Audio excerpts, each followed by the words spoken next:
Right now, you and I are in debt, but not to a bank, to people we have never seen, institutions we have never met, and a system we don't even know the name of. And maybe the most disturbing part is this: if one day this debt actually ends, if everyone pays off what they owe, the global economy would collapse. And that might sound ridiculous because all our lives we've been told something very simple: you should get out of debt. Debt is a burden on your shoulders. Debt is a mistake. But what if I told you that's only half the story? Because all around the world, crises are being discussed. Economies are shaking. Interest rates are rising. Countries are struggling with budget deficits. But no one is asking you the most basic question: why is the world so deeply in debt? The United States is in debt. Europe is in debt. China is in debt. Japan is in debt. Everyone is in debt. Yes, but in debt to whom? The answer is not simple. And to be honest, it's a bit unsettling, because in this system, the world is essentially in debt to itself,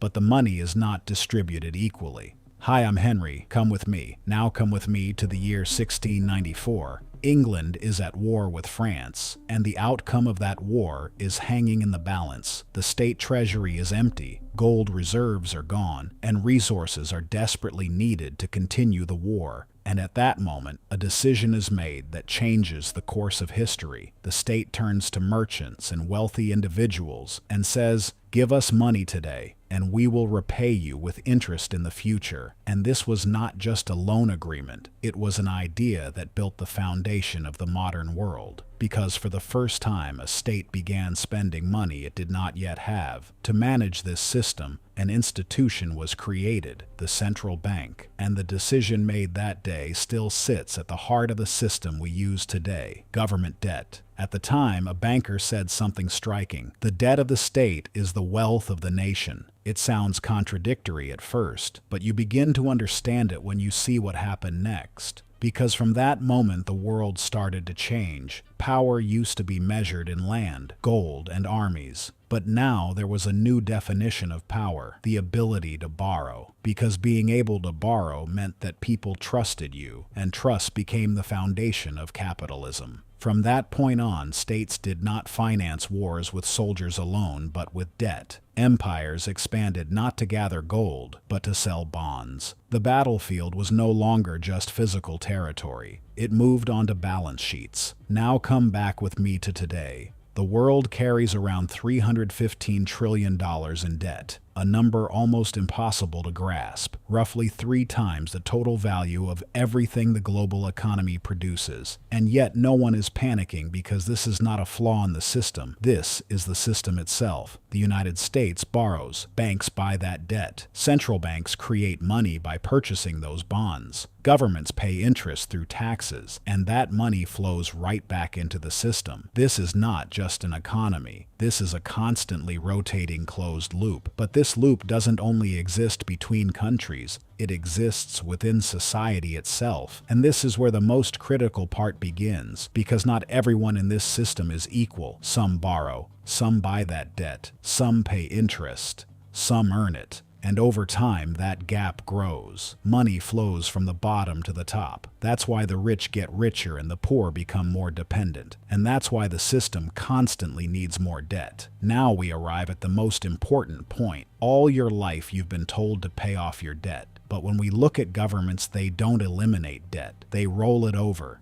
They take on new debt to pay old debt. And this cycle continues endlessly. In economics, there is a term for this: refinancing. But in reality, this is the survival mechanism of the system, because the moment debt disappears, the system collapses. Now imagine this: you wake up tomorrow and all the debt in the world is gone. It sounds perfect, but in reality, a debt-free system would collapse the economy, because every piece of money we use today is backed by debt. No debt means no money. That's why in this system, debt is not a problem. It is a necessity. But like everything else, this system is not infinite. Sometimes it breaks. Now let's move to 2010. We are in Greece. Debt has reached a point where the system is no longer sustainable. Interest rates spike. The government can no longer borrow. Investors lose confidence, and a domino effect begins. But the real story is not in the numbers. It is on the streets. Salaries are cut, pensions are reduced, taxes increase.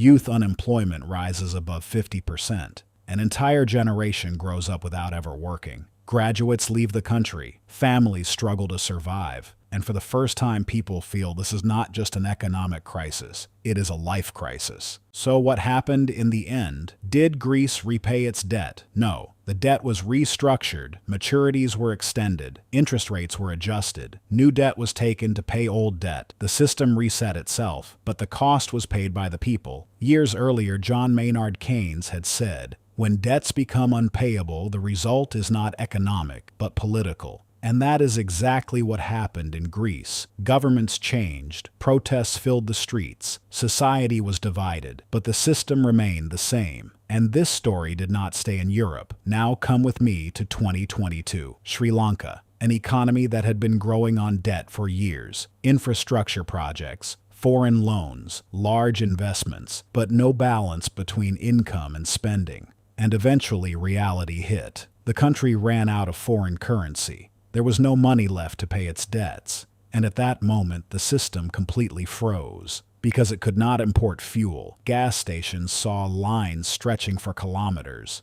People waited for days. Electricity outages began. People lived in darkness for 10 to 12 hours a day. Hospitals stopped functioning. There were no medicines, no basic food supplies. Store shelves were empty. Inflation spiraled out of control. Prices doubled within weeks. People could not survive even a week on their salaries. The middle class disappeared almost overnight, and then people flooded the streets. This was not just protest. It was rejection of the system itself. The presidential palace was stormed. The president fled the country. And in that moment, you see clearly that a debt crisis is not just economic. It is social, political, and ultimately human. So what happened in the end? Did Sri Lanka repay its debt? No. The country defaulted. It officially declared it could not pay. And then the same story repeated. The IMF stepped in. New loans were issued. Old debts were restructured. Longer maturities. Stricter conditions. But who paid the price? The answer is simple. The people. Taxes increased. Spending was cut. Life became more expensive. And the system continued. And this is where you face the harshest truth of capitalism. The system tells you that if you work hard, you will succeed. But the reality is this: those who are in debt pay interest. Those who hold the debt earn it. And that gap keeps growing. That's why inequality rises. That's why wealth accumulates at the top. Now step back and look at the bigger picture like a global chessboard. Countries lend to each other. Japan to the United States, the United States to Europe, Europe to developing nations, and those nations send the money back into major economies. This is a table where everyone's chips are borrowed from someone else. No one can leave, because if one stands up, the game ends. The only thing keeping this system alive is trust. Everyone has to believe that the system will continue, not because debts will be paid, but because they will be rolled over. But if one day that trust breaks, if the system collapses, everything changes.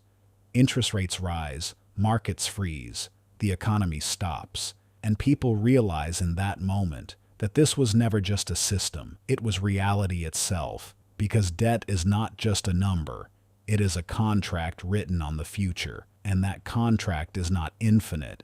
If you want to see who really wins after every collapse, subscribe to the channel. Because here I don't just tell you what everyone already knows, I show you what's behind the curtain.